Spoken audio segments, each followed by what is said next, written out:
আসসালামু আলাইকুম এভরিওয়ান। পুরনো জিনিস বলতে পারেন, বাট আমার কাছে মনে হচ্ছে যে একটা স্পেশাল এই জিনিসটা আপনাদেরকে জানানো উচিত। সেটা হচ্ছে আপনার আমরা যদি এশিয়ান কান্ট্রিগুলোতে সিঙ্গেল সিঙ্গেল ট্রিপ দিতে যাই, ধরুন ঢাকা থেকে যদি আমরা ভিয়েতনাম বা মালয়েশিয়া বা ইন্দোনেশিয়াতে যেতে চাই, সেক্ষেত্রে প্লেন ফেয়ারটা খুব বেশি পড়ে যদি সিঙ্গেল ট্রিপের ক্ষেত্রে আমরা ধরি। আর যদি একটা ট্রিপে আমরা যদি 4টা কান্ট্রি ভিজিট করতে পারি বা 3টা কান্ট্রি ভিজিট করতে পারি, সেক্ষেত্রে প্লেন ফেয়ারটা অনেক কমে যায়। ওই জিনিসটাই আমি আজকে আপনাদের দেখাবো ফ্লাইট এক্সপার্টের মাধ্যমে। আপনি 3 থেকে 4 মাস আগে কাটবেন, তাহলে ফ্লাইট ফেয়ারটা কিছুটা কম পেতে পারেন, প্লেন ফেয়ারটা অনেক কমবে তখন। সেক্ষেত্রে আমরা যদি ধরি ঢাকা থেকে ব্যাংকক, আমি আগেই একবার ট্রাই করেছিলাম, এই জন্যই এখানে দেখাচ্ছি যেন ভিডিওটা শর্টেজ হয় এবং কি যে পিন পয়েন্ট যে ইনফরমেশনগুলো আছে সেগুলো গ্রিপ করা যায়। ঢাকা থেকে ব্যাংকক যদি ধরি 16 এপ্রিল 2023, মানে আজকে থেকে প্রায় আরও 3-4 মাস পর, সেক্ষেত্রে আপনি যখন এখানে সার্চ দিবেন, এখানে চলে আসবে, আপনাকে দেখাবে যে কত টাকা আপনি ফ্লাইট ফেয়ারটা হচ্ছে বা প্লেন ফেয়ারটা হচ্ছে। ঢাকা থেকে ব্যাংকক 17 তারিখ একজন ট্রাভেলারের ক্ষেত্রে পড়বে হচ্ছে 22,606 টাকা। ধরুন আপনি এখানে 2 থেকে 3 রাত থেকে আপনি যদি অন্য কোনো নেক্সট কান্ট্রি, ধরুন ভিয়েতনাম, তার পাশেই আছে, ভিয়েতনামে যদি আপনি মুভ করেন, সেক্ষেত্রে কত টাকা আসে। ব্যাংকক থেকে হ্যানয় 20 এপ্রিল, ব্যাংকক থেকে হ্যানয় 20 এপ্রিল একজন ট্রাভেলারের জন্য খরচ পড়বে হচ্ছে 8,935 টাকা, অনলি 8,935 টাকা।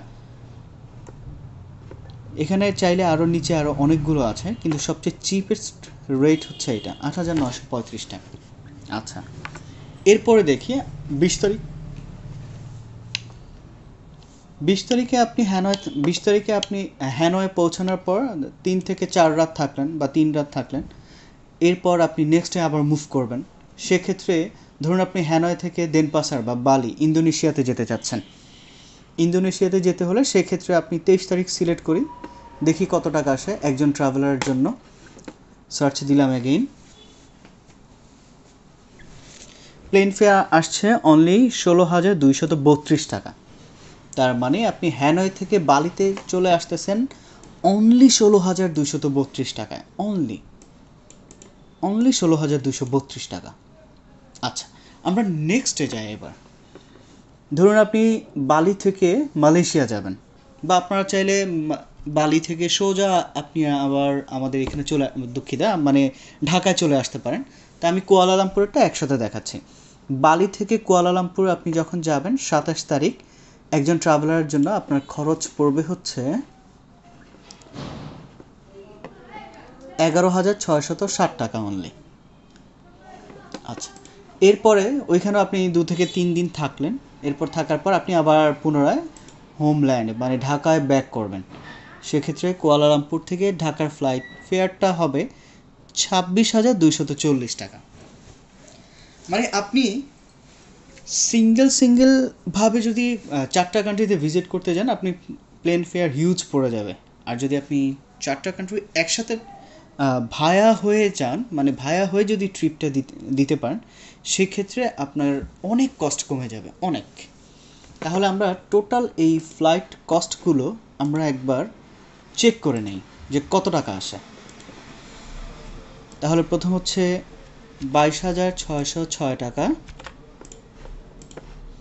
তারপর হচ্ছে 8,935 টাকা,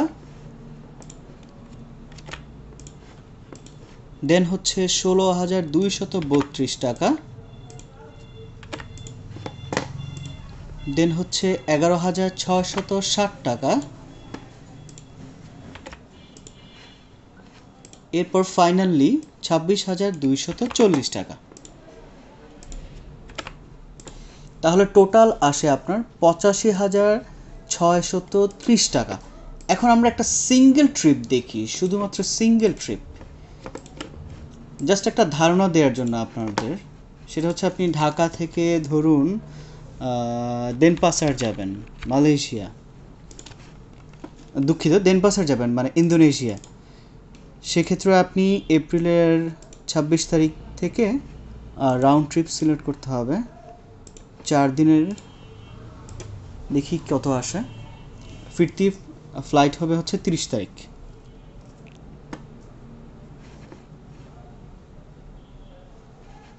একটু সময় লাগছে। 70,756 টাকা শুধুমাত্র ঢাকা থেকে বালি পর্যন্ত।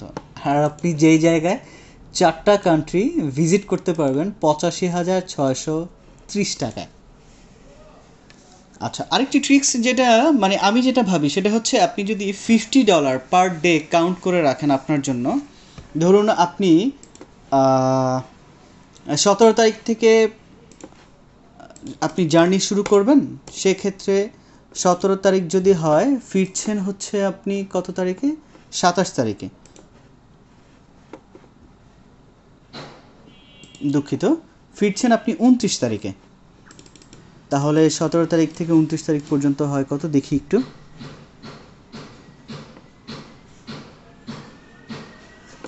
13 দিন। তাহলে আপনি যদি ধরুন আপনার ফ্লাইটের ফেয়ার আসলো হচ্ছে 85,630 টাকা, সেক্ষেত্রে আপনি ফ্লাইট ফেয়ারটা কত আসে? দুঃখিত, আপনার পার ডে $50 করে 13 দিনে কত আসে? $50 13 দিন $650 আসে।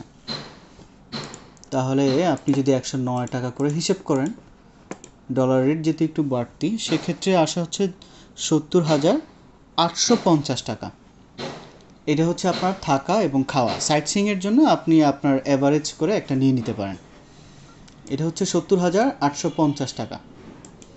আর সেই সাথে যদি আপনার ফ্লাইট ফেয়ারটা যোগ করেন, সেক্ষেত্রে হয় 1,56,480 টাকা। 4 দিয়ে ভাগ করলে অনলি 39,120 টাকা। ধরুন পার কান্ট্রি আপনার 40,000 টাকা করে খরচ হবে। এতটুকুই দেওয়া উদ্দেশ্য ছিল। আশা করি ভিডিওটি ভালো লেগেছে। অনেক দিন পর ভিডিও করতে বসছি, মুখে অনেকটা জড়তা আছে, কাটিয়ে ওঠার চেষ্টা করছি ইনশাল্লাহ। ভালো লাগলে লাইক, কমেন্ট, শেয়ার দিবেন এবং সাবস্ক্রাইব করতে ভুলবেন না। সাজেশন থাকলে কমেন্ট বক্সে দিয়ে দিতে পারেন, কোনো কোশ্চেন থাকলে সেটাও করতে পারেন। ইনশাল্লাহ যথাযথ অ্যান্সার দেওয়ার চেষ্টা করব। সবাইকে এই পর্যন্ত ভালো থাকবেন। আসসালামু আলাইকুম।